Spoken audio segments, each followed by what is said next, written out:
চট্টগ্রামের Sitakunda botanical garden ও eco park এলাকায় এক দ্বিতীয় শ্রেণীর শিশুকে ধর্ষণের পর গলা কেটে হত্যার চেষ্টা চালিয়েছে দুর্বৃত্তরা। রোববার ১ মার্চ দুপুরে রক্তাক্ত ও জরাজীর্ণ অবস্থায় শিশুটিকে উদ্ধার করে স্থানীয় শ্রমিক ও যুবকরা। বর্তমানে শিশুটি অত্যন্ত আশঙ্কাজনক অবস্থায় চট্টগ্রাম মেডিকেল কলেজ হাসপাতালে চিকিৎসাধীন। আহত শিশুটির বয়স ৭ বছর।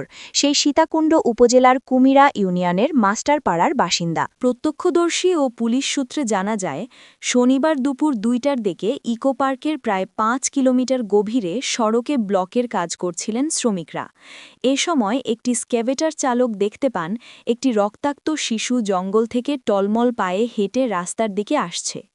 শিশুটির গলার শ্বাসনালী কাটা ছিল এবং পরনের কাপড় রক্তে ভেজা থাকলেও নিচের অংশ ছিল না। তৎক্ষণাৎ শ্রমিকরা শিশুটির গলার কাটা অংশ কাপড় দিয়ে পেঁচিয়ে একটি ট্রাকে করে উপজেলা স্বাস্থ্য কমপ্লেক্সে নিয়ে যান। এই ঘটনা কে বা কারা ঘটিয়েছে এ ব্যাপারে কিছু জানা যায়নি। তবে শিশুটি ইশারায় বোঝাতে চেষ্টা করছে যে এমন নিষ্ঠুর আচরণ করেছে তাকে দেখলে সে চিনতে পারবে।